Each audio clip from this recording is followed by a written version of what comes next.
Assalamualaikum warahmatullahi wabarakatuh. Selamat pagi adik-adikku dimanapun Anda berada. Kali ini Bapak akan mengajarkan paket IPS ya, paket B.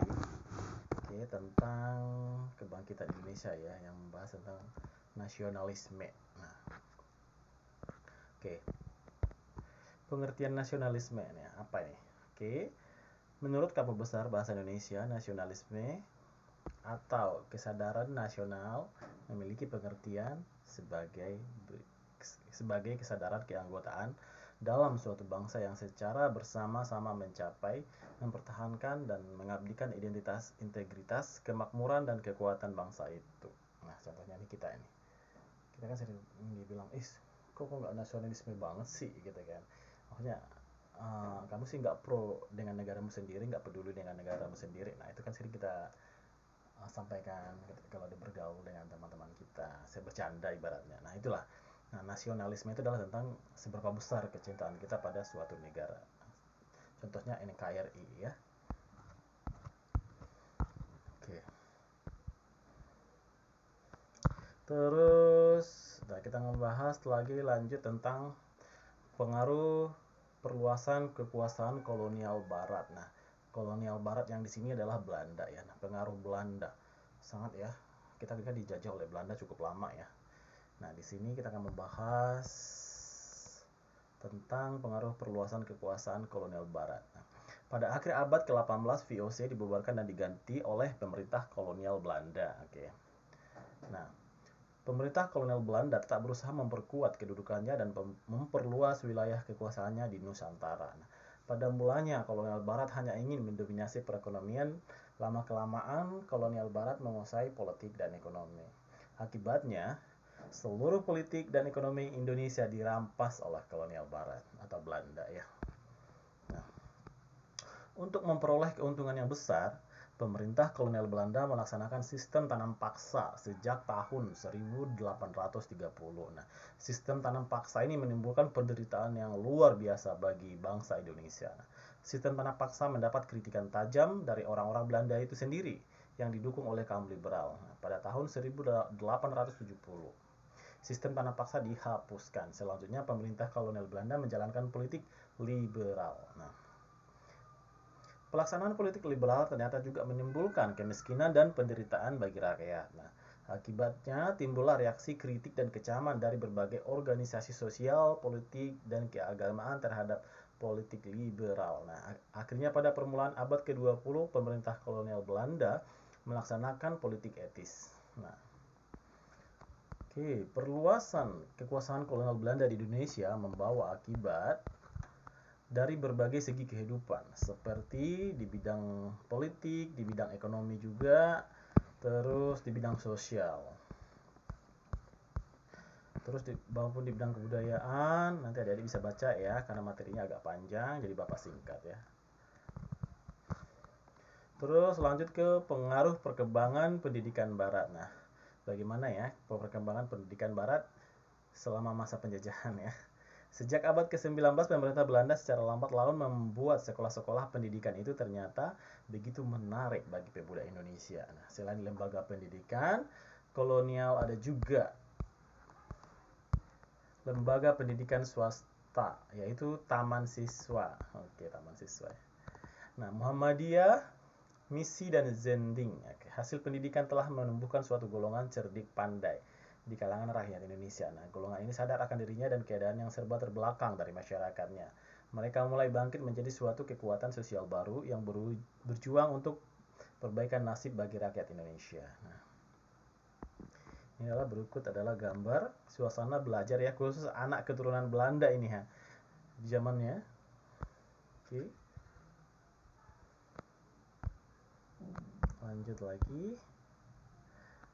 Dalam keadaan baru di kalangan rakyat tersebut, penjajah Belanda terdapat perbedaan pendapat. Nah, di satu pihak ada pendapat bahwa nasionalisme dapat dihadapi dengan memperluas lembaga-lembaga pendidikan dan alat pemerintahan dalam bidang sosial.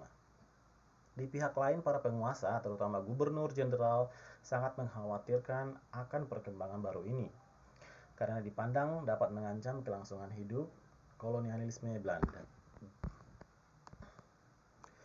Keadaan serupa juga terdapat di kalangan Belanda yang konservatif, baik pegawai, pemerintah maupun pemerintah kolonial Belanda. Didirikannya sekolah-sekolah pada zaman kolonial sudah tentu tujuannya yang utama ialah untuk kepentingan pemerintah kolonial saja. Nah, sedangkan kita ya di nomor 2 kan ya. Jenis tingkat dan mutu sekolah tersebut juga disesuaikan dengan kebutuhan pada waktu itu, terutama untuk memperoleh tenaga bawahan kasar yang terdidik. Karena itu menjelang akhir abad ke-19 sekolah yang disebut modern terbatas sekali. Nah, mula-mula diperkenalkan kepada rakyat pribumi dua macam sekolah dasar yakni sebagai berikut. Sekolah kelas 2 ialah sekolah untuk mendidik calon-calon pegawai rendah ya. Muridnya berasal dari golongan masyarakat biasa. Nah, sekolah kelas 1 khusus untuk anak-anak dari golongan masyarakat menengah. Nah, untuk anak-anak Eropa dan orang asing lainnya didirikan sekolah yang hanya khusus untuk mereka. Aduh ya. Oke, lanjut lagi ya dari selain pendidikan kita lanjut tentang pengaruh perkembangan pendidikan Islam nih. Wah. Oke.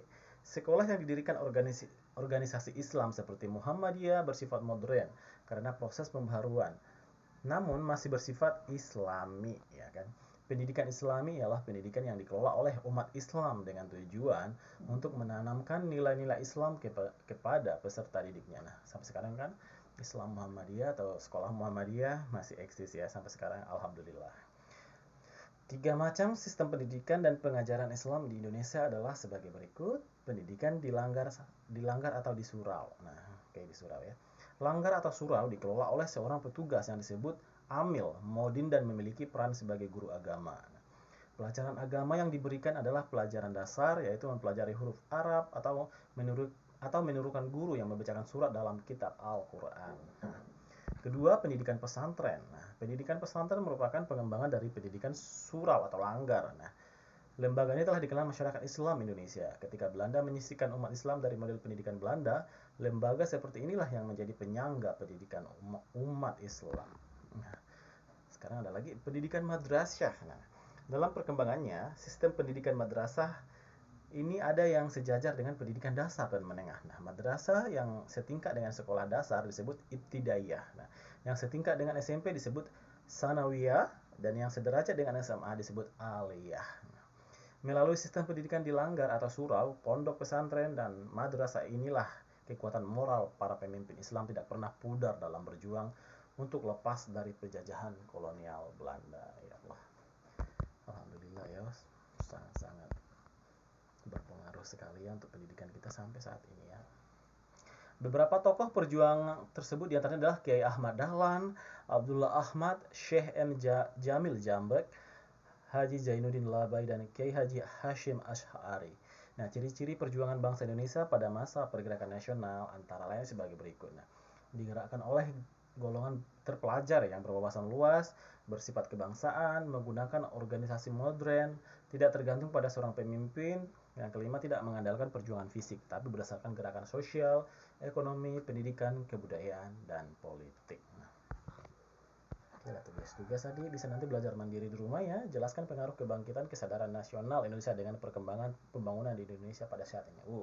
Tadi kita jelaskan banyak cerita ya dari atas ya materinya. Nanti bisa disingkat atau rangkum dari situ.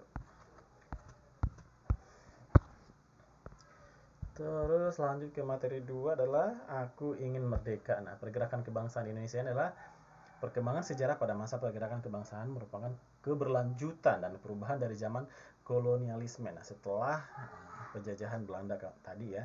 Akan tetapi pada masa pergerakan kebangsaan terjadi perubahan terkait kebijakan Belanda dalam menjajah Indonesia. Nah, selain itu juga terjadi perubahan dalam strategi perjuangan bangsa Indonesia. Nah, latar belakang munculnya pergerakan kebangsaan Indonesia.